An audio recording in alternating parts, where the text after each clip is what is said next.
Alors, ces exercices sont intitulés Détermination de l'Union 2022 et officiellement, selon le ministre russe de la Défense Sergueï Shoïgu, il s'agirait pour la Russie et la Biélorussie de renforcer leur défense et de lutter contre le terrorisme. Mais le scénario et la géographie de ces exercices laissent peu de place au doute quant au fait qu'il s'agit aussi et peut-être même avant tout d'intimider l'Ukraine. Selon le scénario, par exemple, au premier rang des pays à combattre lors de ces manœuvres, il y a la Dniepri, un nom imaginaire dérivé du principal fleuve ukrainien. Les manœuvres, elles vont aussi se dérouler sur 5 bases et 4 aérodromes à l'ouest et au sud-ouest de la Biélorussie, au nord de l'Ukraine, donc non loin de la frontière.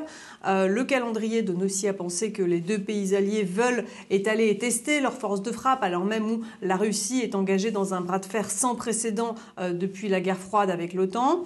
La Russie, elle ne donne pas le nombre de soldats impliqués. Selon l'OTAN, il serait 30 000. Quant aux équipements et l'artillerie, ils ont été acheminés depuis la Sibérie et les régions orientales de la Russie. Il y a là 12 bombardiers Su-35, 3 divisions de défense antiaérienne équipées de systèmes S-400 notamment. L'OTAN affirme aussi que des lance-missiles capables de porter des têtes nucléaires, les fameux Iskander, seraient à l'œuvre, mais cette information-là, Moscou ne la confirme pas.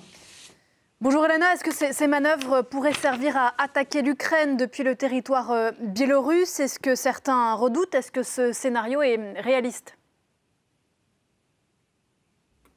Alors, selon le Kremlin, en tout cas, à l'issue de ces exercices, dont la fin est prévue le 20 février, les divisions militaires russes, elles rentreront chez elles et le Kremlin dit aussi que la Russie ne laissera aucune arme offensive, aucun équipement offensif en Biélorussie. Vladimir Poutine s'y serait notamment engagé auprès d'Emmanuel Macron lors de la visite du président français ici à Moscou ce lundi. Maintenant, pour ce qui est de la stratégie militaire, il y a presque toujours, on le sait, un décalage entre ce que dit Vladimir Poutine et ce qu'il fait sur le terrain. Il est notamment engagé dans cette guerre hybride en Ukraine, donc il faut regarder au-delà de ces déclarations. Et pour l'heure, la plupart des analystes s'accordent à dire aussi qu'il est très peu probable que la Russie attaquera l'Ukraine depuis le territoire biélorusse et qu'il s'agirait avant tout d'intimidation. Mais ce qui est sûr en tout cas, c'est que le président biélorusse Alexandre Loukachenko, il a pleinement pris parti pour Vladimir Poutine dans cette crise et dans ce bras de fer, et que si conflit ouvert il y avait, la Russie peut compter sur la Biélorussie pour ajouter à l'Ukraine